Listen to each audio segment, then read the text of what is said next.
आप सभी सुनने वालों को सुरेंद्र का प्रेम भरा नमस्कार। सुबह के 3:30 बजे हुए हैं इस टाइम। मैं यहाँ पार्क में टहलने आया हूँ। जब भी इंसान कोई गलत काम करता है, कोई न कोई टोकता है उसको, ये गलत ही है। सबसे पहले तो उसके अंतरात्मा की आवाज़ आती है, ये गलत ही है। उसके बाद भी कोई टोकता है, इशारा करता है, ये गलत काम मत करो। लेकिन इंसान जब मति मारी जाती है, वो काम कर डालता हुआ है और बाद में पछताता है। एक बार नारद भगवान विष्णु के पास पहुँचे और भगवान विष्णु से पूछा, प्रभु आपकी असली भक्ति क्या है, आपकी सच्ची भक्ति क्या है। भगवान विष्णु ने कहा, नारद, वासुदेव सर्वम, सब में मुझको देखना, यह मेरी सर्वोत्तम भक्ति मेरी है। नारद ने उनकी बात जो है मान ली। आए, सब में परमात्मा का रूप देखने लगे। रास्ते में जा रहे थे, एक पागल हाथी आ रहा था और पिलवान बैठा हुआ था। तो वो कहता, हट जा। बहुत लोगों ने समझाया, महाराज ये पागल हाथी है, हट जाओ रास्ते से। कहने लगे, नहीं, मुझे इसमें परमात्मा दिखाई दे रहे हैं। भैया नहीं माने। हाथी इनके नज़दीक आया। पहलवान कह रहा, हट जाओ वहाँ से, हाथी पागल है। नहीं माने, कर मुझे भगवान इसमें दिख रहे हैं मुझको। हाथी जब आया इनके पास, सूंड से इनको उठाया, उठा के बहुत दूर पटक दिया। अब हाथी चला गया। नारद को बहुत चोट लगी। नारद ने सोचा, प्रभु ने कहा था कि सब में परमात्मा को देखना, और हमको ये सजा मिली, बहुत चोट इनको लगी। इनको जाते हैं भगवान विष्णु के पास, कहते हैं, प्रभु आपने कहा था सब में परमात्मा को देखना। उस हाथी में परमात्मा को देखा और हाथी ने मेरी क्या हालत कर दी, उठा के पटक दिया मुझको, मुझे बहुत चोट आई है। भगवान विष्णु ने कहा, मैं तुमसे कहा था सब में परमात्मा को देखना, तुम हाथी में परमात्मा को देख रहे थे, लेकिन उसके ऊपर जो बैठा पहलवान था, तुम्हें परमात्मा उसको दिखाई नहीं पड़ा। इतने लोग तुम्हें टोक रहे थे कि रास्ते मत जाओ, वहाँ पर पागल हाथी, तुम मान रहे थे बात ये।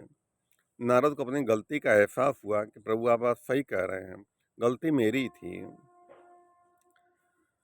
हर इंसान अपने हिसाब से अच्छा कर्म करता है, लेकिन कभी कभी क्या होता है कि वो अच्छा कर्म ही उसके लिए बुरा बन जाता हुआ है।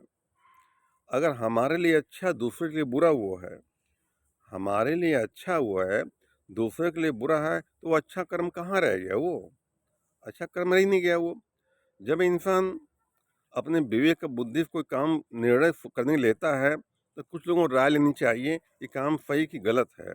दो लोग राय देते हैं कि वो काम सही है, वो काम गलत है। ये प्रकृति के नियम है, बुरे काम का बुरा फल, अच्छे काम का अच्छा फल।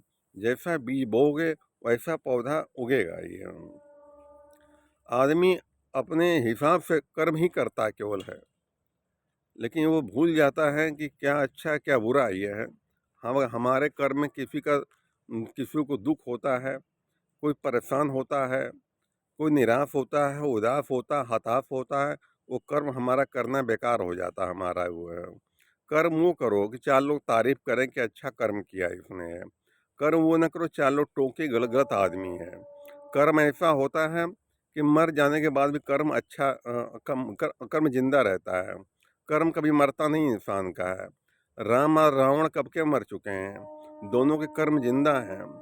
पांडव और दुर्योधन कब के मर चुके हैं, कर्म उनके जिंदा हैं। लोग कहते हैं दुर्योधन खराब था और पांडव अच्छे थे। तो कर्म कभी किसी को माफ नहीं करते हैं, भगवान भले माफ कर दे, कर्म किसी को माफ नहीं करते हैं। इसलिए इंसान को सदा अच्छे कर्म करने चाहिए, और कर्म ही हमारे साथ जाता है और कर्म ही हमें फल देता हमको है। इस विशेष ध्यान रखें कि हमारे कर्म करने से पहले सोच लें कि हमारे कर्म करने से किसी का अहित तो नहीं हो रहा है, किसी को नुकसान तो हमारा नहीं हो रहा, हमारा है, किसी को दुख तो नहीं हो रहा है। वो कर्म हमारा सच्चा कर्म होता है। लोग कहते हैं कर्म पूजा है, कर्म पूजा नहीं है, स्वकर्म पूजा है।